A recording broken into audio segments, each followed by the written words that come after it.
நீங்கள் கேட்டுக்கொண்டு இருப்பது கனேடிய தமிழ் காட்டு. இந்த காட்டிலே அடுத்த காதிலே ஒழிக்க வருவது ஒரு கவிதை. இந்த கவிதையை தீட்டியவர் தாய்நாட்டிலிருந்து எங்கள் அன்பு அறிவிப்பாளர் ஆர்ஜி பாவலர் தயாளினி சிவநாதன்.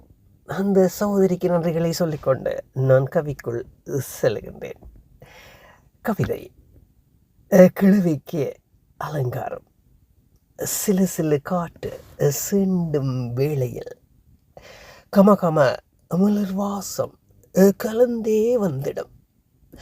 பல பலவென மின்னும் பொற்கதிர் தலைவன் சல சலவென பாயும் சாரல் அருவியில் சதசதக்கும் அந்த சதப்பு நிலத்தில் சரசரக்கும் சருகுகள் சத்தமின்றி கிடக்கின்றன.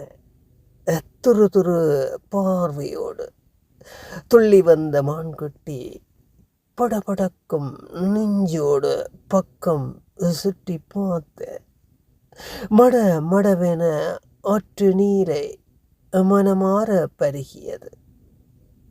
தக தகவென குளுத்தம் தன்னுடல் அசைந்து பளபளவென மின்னும் புள்ளியின் அழகு கண்டு கலகலவென சிரித்தனர் கண்ணியர் கூட்டம். கொழு கொழு அழகினை குதூகலமாய் ரசித்திட திருதிருவென முழித்தே தள்ளிப்போன மானை தரதரவென தன் வசம் தழுவியே இழுத்தன் வலுவல் உடலில் வசமாக்கி போனதே விட விடத்து நின்றது.